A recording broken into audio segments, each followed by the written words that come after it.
네, 함께 성장하는 일상 랑람부동산 플러스입니다. 최근에는 이 분양에 대한 이야기들을 좀 지속해 왔었고요. PF 대출부터 시작해서 전국 1위 미분양 현황 그리고 후분양까지 이야기를 다룸으로써 사실 이론적인 부분들은 충분히 설명하지 않았나라는 생각이 들었고, 오늘은 거기에 이어서 구체적인 행동 요령에 대해서 이야기를 나누면 좋겠다는 생각이 들었습니다.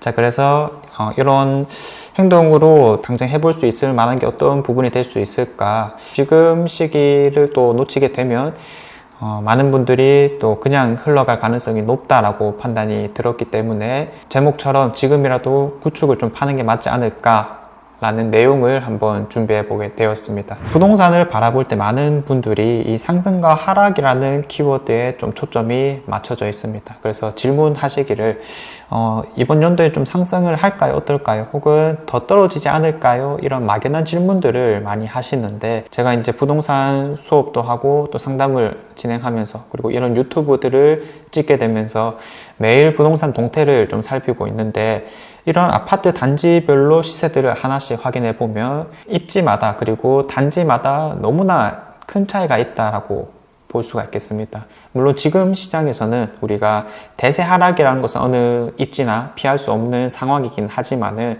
이 떨어지는 상황에서도 더 빨리 떨어지는 것들이 있고 조금 더 천천히 떨어지는 것들이 있고, 그런데 이런 것들이 우리의 평소 생각이랑 완전 다르네, 또 몇 퍼센트 비율로 떨어지는가도 큰 차이를 드러냈습니다. 자, 그래서 단순히 오르나요, 떨어지나요, 언제쯤 오를까요, 이러한 고민들은 사실 무의미하다. 왜냐하면 사람마다 이 바라보는 물건들이 다르고 현재 내가 가지고 있는 물건들도 너무나 다르기 때문에, 자, 그래서 오늘은 이런 이야기들 어떻게 좀 쉽게 풀어낼 수 있을까 고민을 좀 해보다가 이 아파트들을 조금 더 단순화해서 신축과 구축이라는 요소들로 한번 나눠보게 되었습니다. 흔히 2020년 이후에 지어진 것들을 저희가 신축이라고 이야기를 할 수 있을 거고요.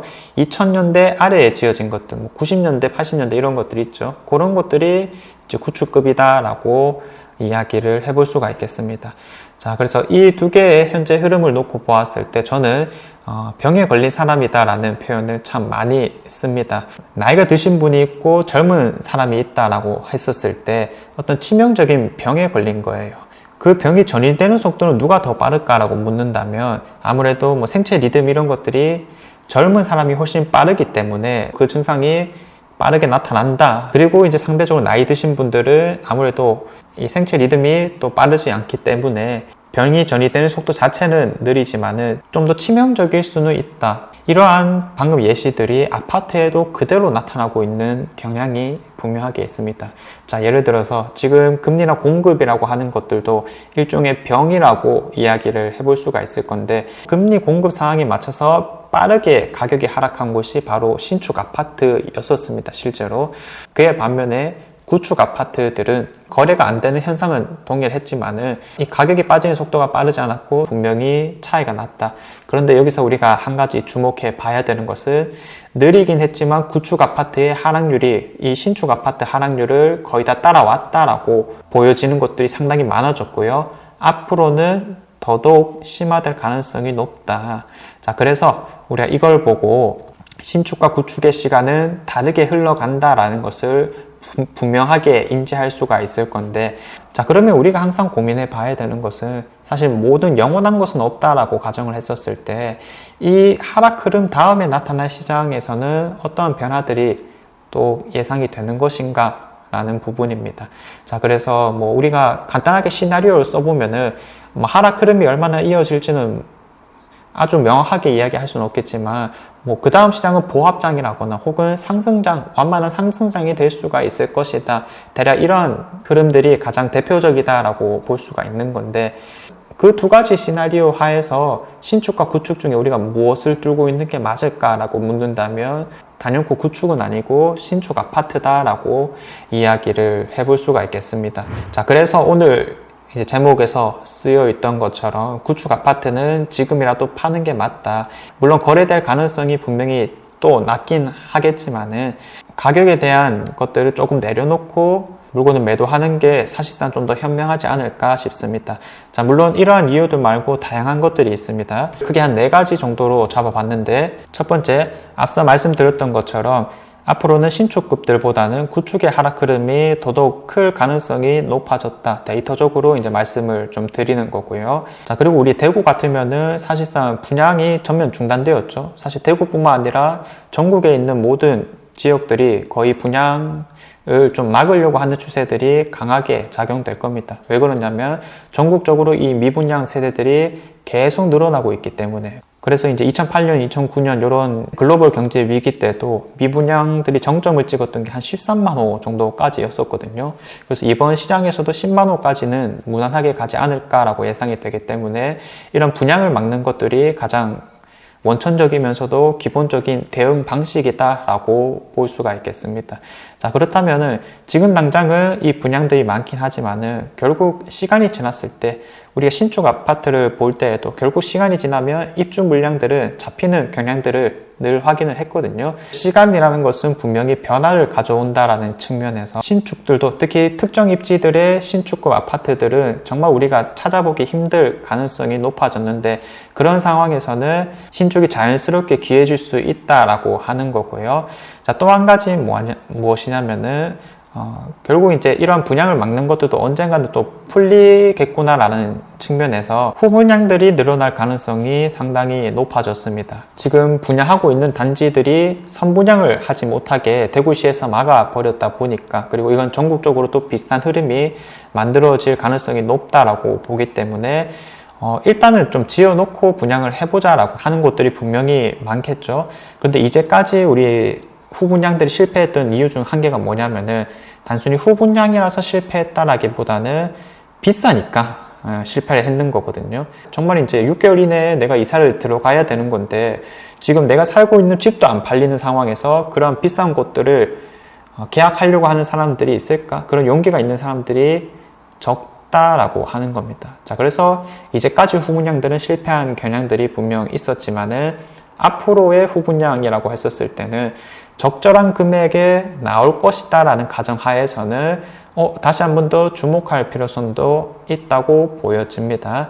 자, 그래서 이런 후분양 단지들도 지금은 너무 많이 늘어날 구조라서 내가 몇 개월 이내에 정말 들어갈 수도 있는 곳들을 청약을 하겠다라는 계획들을 분명히 잡아 놓을 필요가 있습니다. 자, 그리고 이제 결론적으로 아까 전에 시간이 변화를 만들어낸다라고 했는데 영원한 건 없다 보니까 뭐 상승도 마찬가지이고요. 가격 상승이라고 하는 것은 결국에는 신축 아파트 값이 먼저 올라주고 그리고 이제 주변에 있는 준신축급이라든지 구축 아파트 가격이 따라가는 경향이 있다 보니까 이런 걸 토대로 봤었을 때 만약에 전부 다 싼 물건이라고 한다면 당연히 신축급부터 우리가 눈길 갈 수밖에 없는 거겠죠. 자, 그만큼 우리가 뭐 상대적인 구축을 가지고 있었을 때 이 오르는 시장에서는 이 박탈감을 좀 느낄 가능성이 높다. 자, 그래서 이런 4가지 측면에서 우리가 구축을 좀 팔아야 된다라고 말씀을 드리는 겁니다.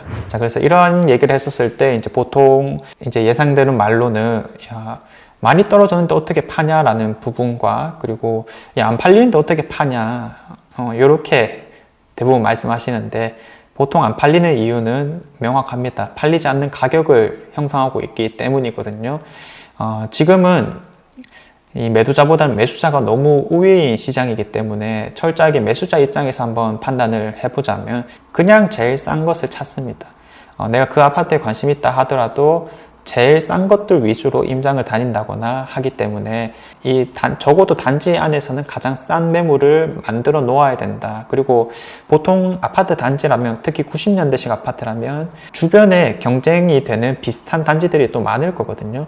거기 안에서도 1등을 일단 만들어 놔야 된다. 그래야지 제일 빨리 팔릴 수가 있다. 자, 그래서 이런 요소들까지 했는데도 안 팔린다라고 하면은 그냥 기다리시면 되는 거고요. 근데 대부분은 집주인으로서 또 받고 싶은 가격이 분명히 있고 이게 상승했을 때 기준으로 판단을 항상 하다 보니까 이 매수자와 의견 합치가 잘 안 되고 그냥 어영부영 하루 이틀 지나갈 수밖에 없다. 그리고 한 가지 더 팁을 말씀드리자면 부동산 많이 내놓으세요. 보통 이제 흔히 하는 실수가 한두 군데 내놓고 충분히 했다 이렇게 이제 생각하시는 건데 말 그대로 이제 공인중개사분들의 역량이 어떻게 되는지 모르고 내 물건을 사는 사람들이 또 어떤 부동산에 들릴지 전혀 모르는 상태이기 때문에 일단 내놓을 수 있는 곳은 다 내놓는 게 맞다 이렇게 말씀을 드리겠습니다. 팔고 나서의 구체적인 행동 요령을 한번 고민해 보게 되면 사실 여유가 되는 분들은 이런 구축을 좀 팔고 신축 아파트, 지금 입주하는 아파트들로 넘어가는 게 가장 좋겠습니다. 꼭 팔아야 되는 시기가 바로 입주 시기이기 때문에 신축 입주하는 것들이 가장 하락률도 크고 이제 사는 매물 중에는 가장 안전하다라고 이야기를 해볼 수가 있을 건데, 근데 이제 지금 당장은 바로 들어갈 상황이 아니다. 뭐 여유 자금이 좀 부족할 수도 있는 부분이니까, 자 그럴 때는 전월세로 좀 들어가라. 근데 이제 전월세라고 하면 또 뭐 충분히 이런 입주하는 아파트들이 싼 걸 아니까 항상 이 신축 입주하는 아파트들부터 바라보는 경향이 있는데 내 집이 아닌데 뭐 굳이 그렇게까지 살 필요가 있나 싶습니다. 그래서 조금 더 투자적인 관점을 살리자면 그냥 제일 싼 곳 들어가면 된다. 자, 그래서 뭐 90년대 아파트 이런데 뭐 25평짜리 그런 데 살면 되잖아요. 그런 곳에 좀 사시면서 나중에 이제 아까 말씀드렸다시피 후분양 이런 것도 이제 슬슬 많아질 거고, 분양 이런 것도 또 2년 뒤에는 어떻게 될지 모른다라는 측면에서 이런 것들을 조금 노리시는 게 맞지 않을까. 그때까지 언제든지 내가 시행할 수 있도록 여유 자금들을 최대한 모아 넣어야 된다. 이런 것도 좀 공격적으로 할 필요성이 있다라고 말씀을 드립니다. 너무 슬픈 때는 맞는데 이런 시간이 많이 경과하다 보니까 사실 이제 계속 슬퍼만 하고 있는 것이 맞느냐라고 물어보면 이제는 아니다. 그리고 현실을 좀 직시할 때다라고 볼 수 있겠습니다. 물론 내 아파트들이 많이 떨어졌지만 나보다 훨씬 좋은 곳에 있는 좋은 아파트들이 훨씬 더 많이 떨어졌거든요. 경남타운만 하더라도 17억대까지 찍고 지금 10억 정도가 되었기 때문에 7억 이상 떨어진 상황입니다. 물론 그 주변에 그와 비슷하게 4, 5억 이상 떨어진 것들이 너무나도 많습니다. 자, 그래서 이러한 단순히 몇 억 떨어졌느냐 이런 측면보다는 몇 퍼센트 떨어졌느냐로 놓고 보았을 때 사실 다 비슷비슷하게 떨어진 경향성이 있다 보니까 나의 아픔만을 생각하기보다는 그냥 모든 게 원점이 되었구나 라고 생각을 해도 좋을 것 같고요. 어차피 내가 조금 더 좋은 입지로 넘어갈 계획성을 잡고 있으시다면 그냥 원점이니까 여기서부터 생각을 해도 나쁘진 않겠네. 왜냐? 항상 우리는 발전하기를 원하기 때문입니다. 자, 그래서 오늘 영상들이 조금 자극적일 수는 있지만 우리가 조금 더 현실적으로 대응해보자 라는 측면에서 이런 내용들을 한번 준비해 보게 되었었고요. 흐름은 너무나도 이해하기 쉽게 지금 잡혀 있습니다. 자, 그래서 그런 흐름을 이용할 것인지에 대한 것들은 여러분들의 선택에 달려있는 것이다 보니까 모든 이야기들을 또 스스로 한번 생각해 보시고 그 다음에 판단해 보실 것을 추천드립니다. 자, 제가 준비한 내용은 여기까지고요. 다음에도 좋은 내용으로 한번 찾아보도록 하겠습니다. 감사합니다.